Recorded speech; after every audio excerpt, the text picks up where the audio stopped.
Hey guys, my name is WildRyce, and welcome to the Ori and the Will of the Wisps, True Lightless Challenge Run. For this run, I wanted to see if it was possible to make it from the start of the game all the way to the end while completing all of the story quests within the game. Before we get into the information about the run, please be aware that this video gets into spoiler territory, as it shows major points in the game, talks about routing, and much more. If you do not want the plot of the game spoiled, or do not want to have certain mechanics spoiled, I recommend, if you haven't already, play through the Ori games yourself and then come back to see the challenge run. While I found out that this challenge was possible originally utilizing a speedrun skip at the beginning of the game to skip basically the whole game, to me that did not feel true to the challenge. Thus, for my ruling at least, I did not allow any major sequence breaks. With that out of the way, let's get into the rules of the run. For the true Lightless run, the rules are pretty simple. No collecting any spirit light, which are obtained from various sources such as certain breakables in the game, enemy drops, spirit light containers scattered in the world, and quest rewards. No utilization of any major sequence breaks. This ruling is towards skipping any major points of the game, such as the unrestricted speedrun skip, and any similar sequence breaks. My original plan for this run also involved completing the game shardless as well, but for the purpose of this video, this rule is not a part of this challenge. Now on to the run. We start out as any normal run would, going through Inkwater Marsh with ease, making our way to the Howl encounter. There is little danger while fighting Howl, as he does not have any drops after scaring him off, which allows us to make our way down into his den and acquire our first weapon, Spirit Edge. This is where we have to start being careful, as now that we have a way to kill enemies, we have a way to collect spirit light, which we want to avoid. After some platforming, we encounter our first arena, which, if played safely, can be completed without collecting any spirit light. Keeping distance when landing the killing blow on enemies is essential, as we want to make sure to avoid accidentally jumping or being knocked into any drops.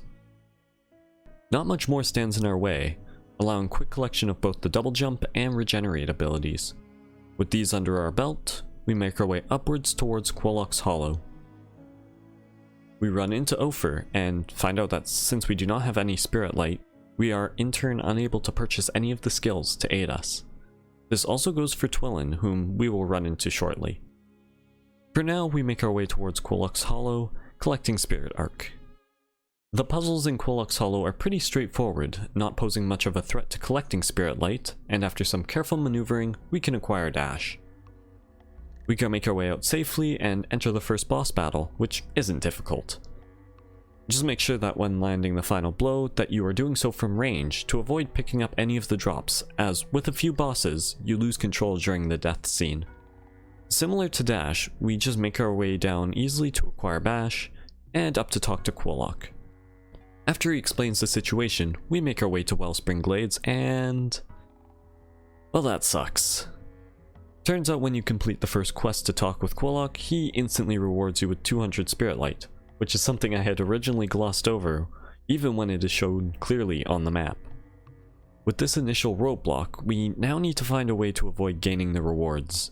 A few routes I had originally thought of is to try and make our way to the Wellspring from Inkwater Marsh, swimming through the corrupted water that leads to the water wheel between the Wellspring and Luma pools. Unfortunately, since we are locked out of a lot of life fragments at this point in the game, and getting to this point requires bashing to get to, this means we cannot use bash Invincibility, and we will die well before we round the first corner from the damage output. The next idea was to try and avoid collecting Spirit Edge altogether, which when collected starts the Quolock quest. Ideally, if there was a way to get through Quolock's Hollow with just Spirit Arc, then the trigger for the quest wouldn't be there. So I decided to do a quick trial to see if this would be viable. This would require me to get to Spirit Arc with the first collected torch. So we start a new run, make our way down to collect it, and after far too many torch hover attempts, we make our way up and over to collect Spirit Arc. This is where the quick trial turned into a very long attempt. Turns out, if you grab Spirit Arc while holding the torch, Ori not only does this insane spin trick where his arm stays stretched out, but we find ourselves in a soft lock, with no visible way out. There are thorns above the right wall blocking us from getting high enough to wall jump to the upper left wall, and since we are currently carrying the torch, all weapons that can be equipped cannot be used at all, even if trying to overwrite the slot that the torch is bound to. For now, this softlock will be revisited later. What we can do to lose the torch prior to Spirit Arc is to trigger the Moki cutscene, then head back and acquire it, allowing us to escape and begin completing Quillock's area. We do run into another softlock very quickly thereafter, as since we do not have double jump, we cannot reach this ledge above.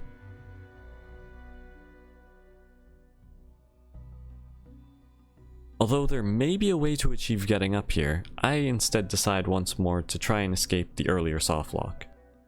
After some testing, I eventually found out that if you hit the thorns just right, and with a little bit of RNG on your side, you can actually continue to climb through the thorns on the wall, damage boosting up and hopefully jumping out in time to the left wall. Dozens of attempts later, we get this. I had it at one point, but I just didn't realize it at the time. Oh my god, oh my god. What this allows us to do is torch hover across the gap between where Ophir stands and where the jump pad is, as normally double jump would be required to get back. We make our way down past Ophir, through Inkwater Marsh, lose the torch, beat up Howl, and make our way into Howl's den once again. Since we have Spirit Arc with us, we can forego heading to the right here and instead drop down and shoot out this wall, giving us access to double jump. We then head back to Quillock's Hollow, complete the puzzle, and onto the Hornbug boss fight. To keep things short here, I had a realization before the fight that we would not have enough energy to kill the boss before we run out, and after collecting as many energy fragments and running both Reckless and Resilience shards, it still wasn't even close to being enough to kill the Hornbug boss. Was this the end of the run? An idea struck, and a shard I originally decided would be impossible to collect due to the lack of energy available became the only chance I had at completing this boss fight. Life Pact. This shard is locked behind an open area arena, which when completed will unlock the gate to Life Pact. The trouble I originally found when I first attempted this was not having enough energy to get the second wave complete. After some searching around, I eventually found this crystal just south of the arena. This single crystal would in the end allow me to whittle down the waves until I eventually killed all of the enemies, as when traveling between the arena and the crystal, the enemies would not despawn. The only thing I had to worry about was killing the Eideko and the Spine Slime that would respawn. After dozens of attempts and a glitched life bulb run later, I managed to complete the arena, snag Life Pact, and pray to the Ori gods that this would be enough.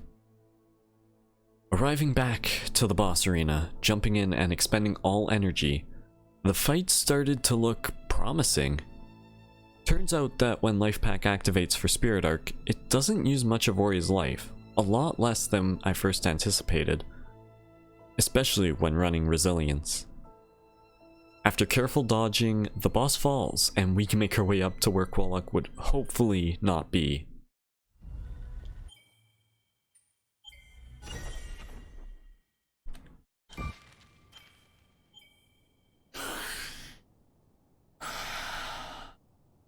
Do you remember the whole thing about speedruns don't exist for a reason?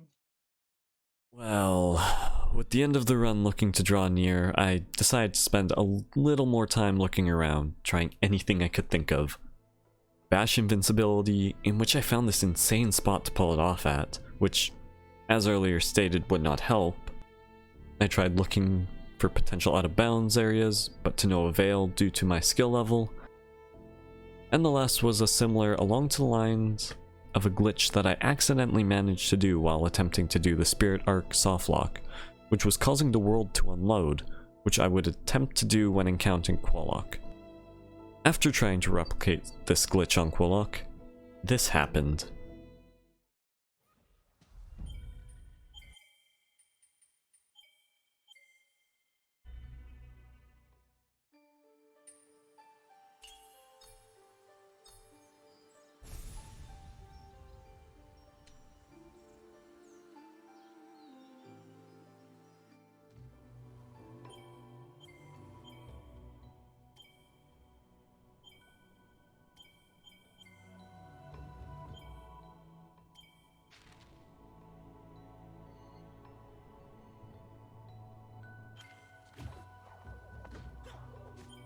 Wait.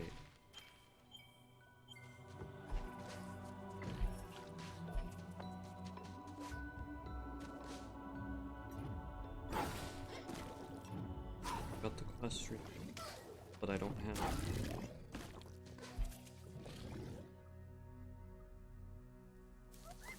Wait. Oh my god. Oh my god. Wait. I've done it. I've done it. To explain the steps of the skip, you pause the game as soon as the cutscene starts, skip the cutscene, immediately pause the game again, exit the game, then reload the game by clicking continue. From what I can understand is happening here, my guess is that as soon as the cutscene triggers, the quest is marked as completed within the game, the reward is given, but when exiting the game fast enough after to go just before the cutscene, the quest information carries over to the backup save, while the reward seems to not carry. I don't know how else to explain it, but essentially we are tricking the game into thinking that we completed the quest on the backup save, while Ori's inventory is reverted to before the cutscene.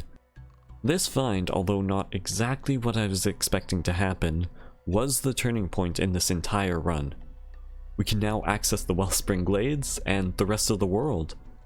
From here on out, this run is pretty similar to that of any normal run, collecting cells and shards, completing puzzles, and fighting arenas. The only portion in which trouble could be run into is that after restarting the mill, where we have to talk to Quillock once more. This would reward us with more spirit light, though with the new skip we can easily overcome this. After the 2 required rewards are skipped, all story quests from here on out no longer reward any spirit light. All we have to do is not complete any NPC quests or spirit trials. We first head into Silent Woods in an attempt to save our dear pal Ku. The Silent Woods are pretty clear of any danger initially, so we save Ku and begin our escape. You see these piles of leaves? Make sure to be careful not to accidentally blow them away with flap, as they contain spirit light underneath them, and I learned the hard way not to ever uncover them near a cutscene trigger. With danger avoided, we have our heartstrings torn and find ourselves back at Quillock's area. We next head into Bower's Reach, blazing through all the bash puzzles, eventually collecting Lightburst. We use this to make our way into Bower's Reach Arena, which I personally found to be the most difficult arena in this run to complete, apart from the Life Pact arena.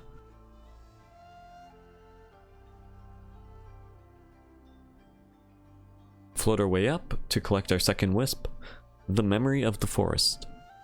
We rush to escape Shriek and the Avalanche and begin the journey to Luma Pools.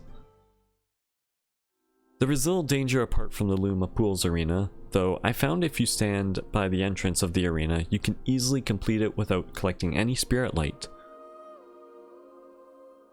The only real danger to avoid in this area are the little stemmed plants underwater, as they are housing spirit light. We meet with Quillock once more, watch him struggle through the narrow passageway, and make our way up to acquire Swim Dash. With this, we can follow behind where Quillock went, meet up with him to retrieve the strength of the forest, just to find out that Quillock is now being controlled by the foul presence from earlier. With a quick escape, we enter into the Quillock boss arena, and make quick work of the danger. We make our way up, watch the unskippable end of Quillock that still haunts me to this day, and acquire the strength of the forest. 3 down, 2 to go. Moldwood Depths is probably the most bland area, as there's not much to it danger-wise, so we can easily make our way to acquire the Flash ability. This is where we have to be a little more careful with traveling though, as Flash deals damage over time to any enemies inside of its radius. Make sure to avoid any enemies, and if you have to pass one, make sure you are either doing so from a safe distance or rush like the wind before you get littered with drops. We make our way to Mora, and this is by far one of the hardest boss fights in the game personally. The first half of the fight isn't too terrible, but the second half of the fight makes things much more intense. Mora will at times begin to spawn spiderlings, which, wouldn't you know, drop Spirit Light. This makes it harder to traverse the arena, a bit harder to target Mora to get consistent damage, and one wrong move could send you either spiraling into some drops or just death. After a close call of a fight and narrowly avoiding drops after the end of the boss, we acquire the Eyes of the Forest. Now, the feeding grounds. This area is pretty small and contains no spirit light at all, so traveling through here is a breeze. Just don't rush too much and wait for the audio cues. We enter the windswept wastes and begin the portion of the game that I originally thought would be the only roadblock of this run. Traversing through, we make our way to the Collect Burrow and start making our way towards the wind-torn ruins. When I first started this challenge, I thought the windswept wastes would be the only danger zone due to the sands you burrow through containing spirit light. I thought this would be the major point of reset, and even the run ender if there was any undodgeable spirit light. Luckily for us, all of the spirit light in the sand is not too difficult to avoid, and even if you do hit some in the sand by accident, they aren't an instant collect like I originally thought. We can make our way into the ruins with ease and go through the various cutscenes. There are a couple of vases blocking a lever here, so make sure to destroy them from a distance and wait for the drops to despawn before pulling the lever. We get to where the heart of the forest is, put Seer back together, and begin the escape sequence from the sandworm. This escape, similar to others, is quite easy for the run as no spirit light is contained within the sands here, allowing us to escape with still 0 spirit light under our belt. With the finale in sight, we let Seer bop shriek quickly and make our way to Weeping Ridge. The elevator arena here isn't too bad if you are careful with your positioning and kill the enemies in safe spots. We make our way through the elevator, collect launch, and begin to travel through Willow's End. I won't bother showing each of the destroyed corrupted hearts as they don't have any drops and there's no danger of collecting spirit light on the way to each one, though the only point of contention is the Willowstone boss fight. This boss does have drops after killing, so positioning yourself away from the boss after killing it is crucial to ensure you do not have to refight it. I personally ran Quickshot, Reckless, and Resilience for the boss fight, and just tanked the damage to quickly kill it, and after the rest of the corrupted hearts being destroyed, made my way into the final boss fight. There really isn't anything special here, just fight Shriek, and make sure to land the killing blow before falling into the abyss below.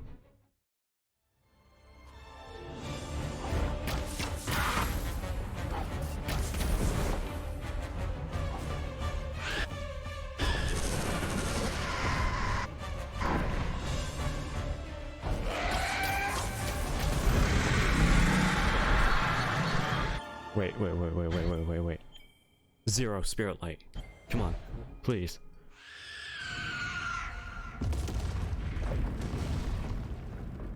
Please.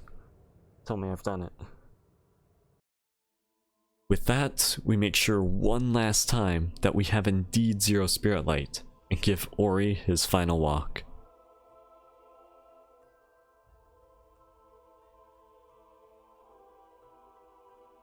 After Ori becomes one with the land, we have completed and proven that it is indeed possible to play through the whole story of Ori and the Will of the Wisps without collecting a single spirit light.